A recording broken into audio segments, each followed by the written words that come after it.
Sir నమస్తే sir. నమస్తే sir. Sir. కూర్చోండి sir. Okay sir. Thank you sir. You are most welcome sir. చెప్పండి sir. Sir ఏం లేదు.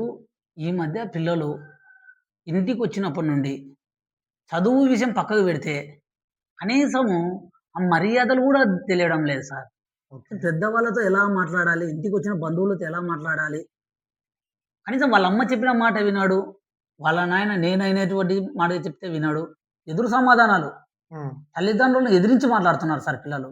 Okay sir. సార్ వీళ్ళని చూస్తుంటే చానా బాధ కలుగుతుంది. ఎన్ని సార్లు కొట్టినా, తిట్టినా మనుషులు మార్పు రావడం లేదు సార్ పిల్లలలో. ఓకే. ఈ పిల్లలను చూస్తుంటే చాలా బాధ కలుగుతుంది నాకైతే. ఏం చేయాలనా అసలు ఈ పిల్లలను? ఎలా మార్చుకోవాలి? అనే ఒక బాధ అయితే ఉంది సార్. సరే సార్. ఈ సమస్య మీ ఒక్కరిదే కాదు సార్. చాలా మంది పేరెంట్స్ వచ్చి ఈ సమస్య చెప్పినారు. యాస్ ఎ పేరెంట్‌గా నా సమస్య కూడా అదే సార్. సో, ఈ సమస్యలన్నిటి కూడా పరిష్కారం 9థ్ ఏప్రిల్ నాడున గుర్తుపెట్టుకోండి సార్. 9థ్ ఏప్రిల్ నాడున ఈ సమస్యలన్నిటికి కూడా పరిష్కారం దొరుకుతుంది సార్. వచ్చేయండి సార్ మీరు ఖచ్చితంగా.